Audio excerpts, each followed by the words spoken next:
All right, so here we can see this, बच्चों, that solid sodium hydroxide is a base which dissolves to form aqueous solutions and which aqueous state. What is mean by the term base? Base का मतलब क्या होता है? देखो, alkali की definition अगर वो पूछता है ना, तो आप एल्कली की डेफिनेशन में लिख सकते हो ये substance which produce OH negative ion in aqueous solution, तो बात समझ में आती है।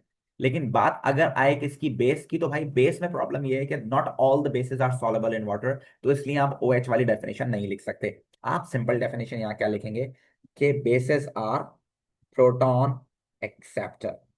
ठीक है भाई, ये बात आपने जहन नशीन कर लेनी है कि बेस की डेफिनेशन में आपने ये लिखना है। OH वाली बात मत लिख दीजिएगा, क्योंकि OH सिर्फ तब आएगा सॉल्यूशन में जब वो पानी में सॉल्युबल हो, और वो सिर्फ तीन है, सोडियम, पोटेशियम और अमोनिया, इस वजह से। ठीक है भाई, उसके बाद state the term given to the base which dissolve to form aqueous solution. वो वाले बेस जो पानी में सॉल्व हो सकते हैं, डिसॉल्व हो सकते हैं, वो कहलाते हैं अल्कली। तो आपने अल्कली लिख देना। Then state the colour of thymolphthalein in NaOH। Thymolphthalein आपके पास ब्लू कलर का होता है, तो आप यहाँ पर ब्लू कलर लिख सकते हैं। ठीक है, कितने आसान आसान सवाल हैं, आप देख रहे हैं, लेकिन कॉन्सेप्चुअल है। Complete the word equation for the reaction NaOH with ammonium chloride. देखो, अमोनियम क्लोराइड और जब NaOH मिलते हैं तो आपके पास क्या बनेगा? सॉल्ट, अमोनिया और water. And you just need to write word equation. So word equation का मतलब है आपने नाम लिखना है, तो भाई नाम लिखने की कोशिश कीजिएगा। नाम आप लिख सकते हैं यहाँ पर। एक तो हो गया अमोनिया, एक क्या हो गया आपके पास? वाटर। ठीक है ना? अब आपने सॉल्ट का नाम लिखना है। सॉल्ट का नाम क्या होगा? Sodium chloride. तो यहाँ पर आप सॉल्ट का नाम लिख सकते हैं, सोडियम क्लोराइड। सिर्फ नाम लिखने के 3 नंबर दे रहा है। ठीक है, उसके बाद they are asking about some metal oxides reacts with NaOH, state the term given to the metal oxide which reacts with bases such as NaOH। देखो भाई, जो मेटल ऑक्साइड्स होते हैं, मेटल ऑक्साइड सारे के सारे कैसे होते हैं बच्चों? बेसिक होते हैं। सारे के सारे क्या होते हैं? बेसिक होते हैं। सिर्फ दो ही ऐसे होते हैं जो एम्फोटेरिक होते हैं। एम्फोटेरिक का मतलब ये है कि जो आपके पास एसिड और बेस दोनों से रिएक्शन कर सकें। अब जो बेसिक है वो बेसिक से रिएक्शन क्यों करेगा? सिमिलैरिटी वाले जो मतलब सेम कंडीशन रखते हैं, जो बेस है वो बेस से रिएक्शन नहीं करता, जो एसिड है वो एसिड से रिएक्शन नहीं करता, तो सेम वाले तो सेम से रिएक्शन नहीं करेंगे ना, अपोजिट वाले रिएक्शन करते हैं।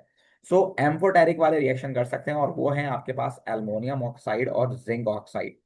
NaOH से तो इन दोनों में से कोई रिएक्शन कर सकता है बस, और कोई रिएक्शन नहीं कर सकता। ठीक है ना, ये बात आपने याद रखनी है। बाकी सारे बेसिक होते हैं, तो बेसिक वाले बेसिक से रिएक्शन नहीं कर सकते।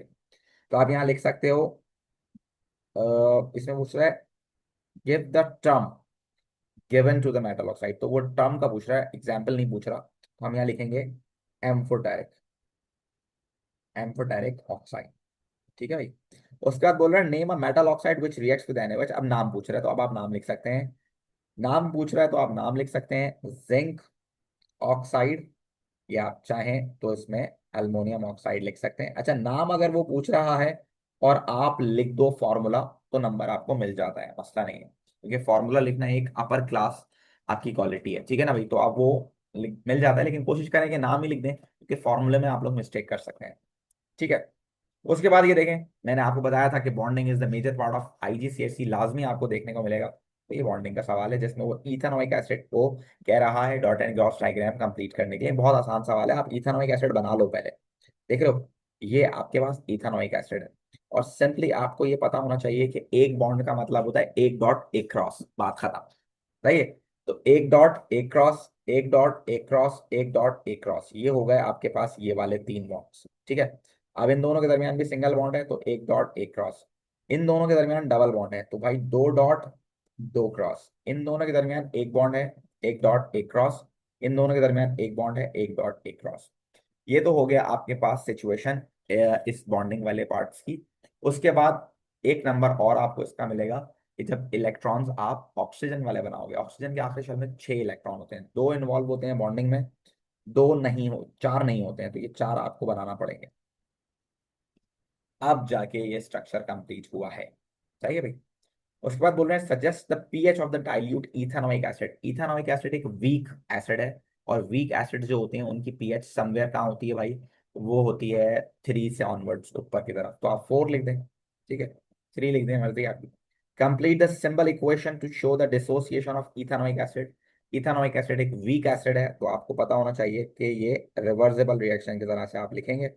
उसके बाद CH3 C OO- और हाइड्रोजन पॉजिटिव, ये 3 नंबर की इक्वेशन है। आप देखें कितनी इंपॉर्टेंट इक्वेशन है 3 मार्क्स के। Again they are asking about ionic equation for the reaction between acid and alkali neutralisation. हाँ देखें, इसमें आप लोग लिख सकते हैं वो वाली जो मैंने आपसे कहा था कि न्यूट्रलाइजेशन में आप लोगों ने याद करनी है, तो वो आप लिख सकते हैं when H positive ion from acids and OH negative ion from alkalis react to form water। State symbols नहीं लिखने हैं, आप मत लिखें, इसके अंदर जरूरत नहीं है, लेकिन कोशिश आपने ये करनी है, ये सिर्फ और सिर्फ एसिड और एल्कली के लिए है। इवन ये एसिड और बेस के लिए भी नहीं है, प्लीज याद रखिएगा इस बात। ठीक है, उसके बाद आ गया एज यूजुअल एक मोल्स का सवाल, सिर्फ एक ही सवाल आएगा मोल्स का, और वो ये है, आप देख सकते हैं, इसको कैलकुलेट कर लेते हैं। आइए लेट्स ट्राई दिस। क्या कह रहा है भाई, जरा देखिएगा, इसमें कह रहा है कि इन titration 25 centimetre cube of 0.08 mole per decimetre cube potassium hydroxide is neutralised by 20 centimeter cube of sulfuric acid। Calculate the concentration of sulfuric acid in gram per decimeter cube। Following steps are given। Calculate the number of moles of KOH।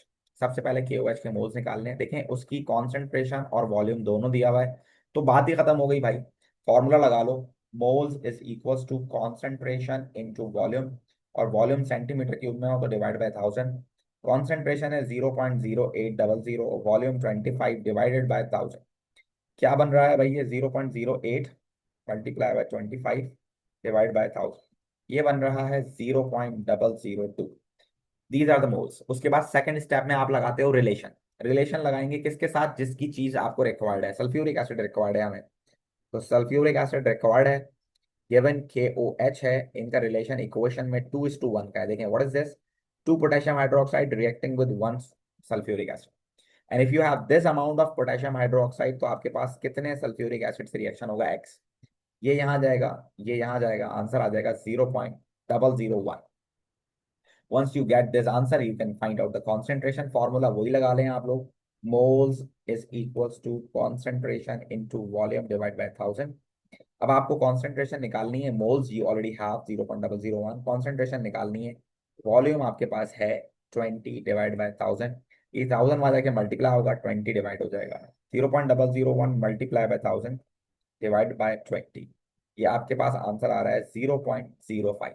This is concentration you have, and once you have concentration in mole per decimetre cube, mole per decimetre cube में अगर concentration हो, and you just need to convert this into gram per decimetre cube, बच्चों simple आपने MR से multiply कराना होता है।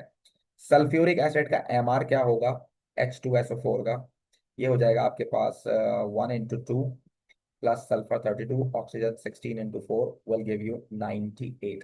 ठीक है ना, आप 98 मल्टीप्लाई करा दो 0.05 के साथ, and it is going to give you 4.9 grams per decimeter cube।